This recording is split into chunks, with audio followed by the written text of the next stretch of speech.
Your brain is running the same scenario 47 different ways, and none of them are helpful. Overthinking disguised as problem solving. What if instead of trying to think your way out of anxiety, you just acknowledge it's there? Sometimes the solution isn't more thinking, it's less. That's what we're talking about on the porch today. Hey there, I'm GP, and this is where we talk about the stuff that keeps us up at 2 a.m. The messy, complicated, beautiful human parts of being a millennial trying to figure it out. You know those conversations you have with your closest friends? The ones where you finally admit you're not okay, you don't have it all figured out, and you're just doing your best with what you've got? That's what happens here. Whether you're dealing with a brain that works differently, relationships that feel complicated, money that makes no sense, or just trying to take care of yourself in a world that profits from your exhaustion, you're not alone in this. So grab your coffee, find a comfortable spot, and let's get real for a few minutes. This is your reminder that you're not broken, you're not behind, and you're definitely not the only one feeling this way. Welcome to the porch. Let's talk. Today we're tackling a common challenge, that relentless mental loop. You know the one. It's when your mind decides to play out every possible outcome, every worst-case scenario, every tiny detail, over and over again. It feels like problem solving, doesn't it? Like if you just think hard enough, you'll find the answer, the escape, the perfect solution. But often it just leaves you feeling more drained, more anxious, and no closer to peace. It's a cycle many of us find ourselves in, believing that more thought equals more control.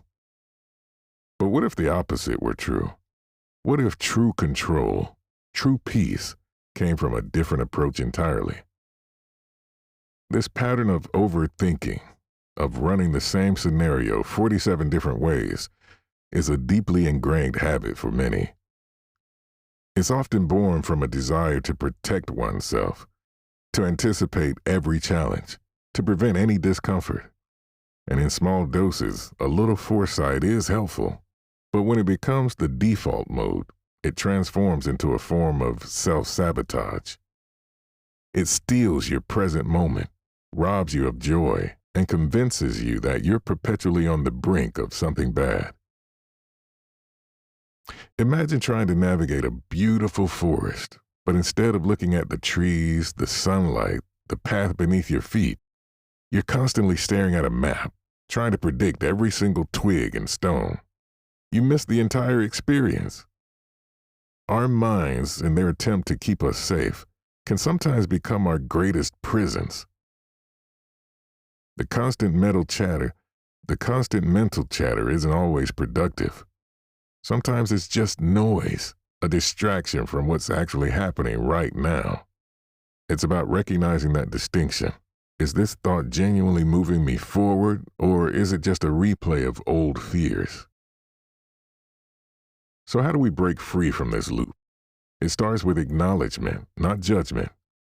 Instead of fighting the thoughts or trying to force them away, simply notice them. When your brain starts its familiar dance of what-ifs and should-haves, simply observe it. Ah, there it is again, you might think.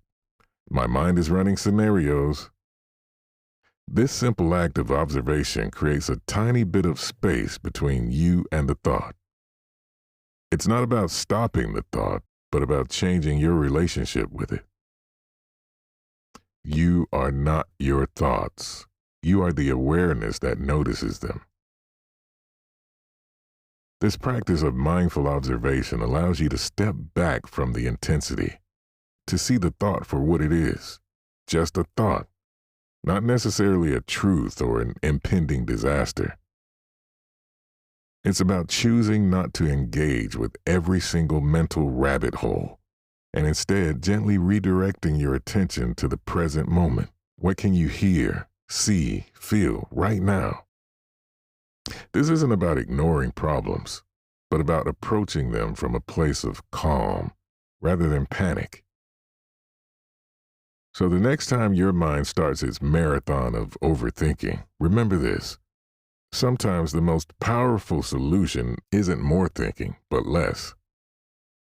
It's about acknowledging the mental chatter, creating space, and gently guiding your attention back to the here and now. It's a practice, not a perfect state, and every moment you choose awareness over endless rumination is a victory. Give yourself permission to step off the hamster wheel of hypothetical scenarios and simply be.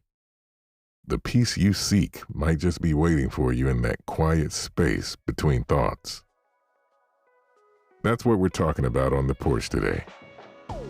Thank you for joining me today on Wisdom from the Porch with GP. I hope our conversation has offered you a moment of reflection, a spark of inspiration, or a practical tool to navigate your journey with greater ease. Make sure to subscribe so you don't miss out on these valuable conversations. Until next time, remember to find your wisdom on the porch. Take good care, and from my heart to yours, keep thriving.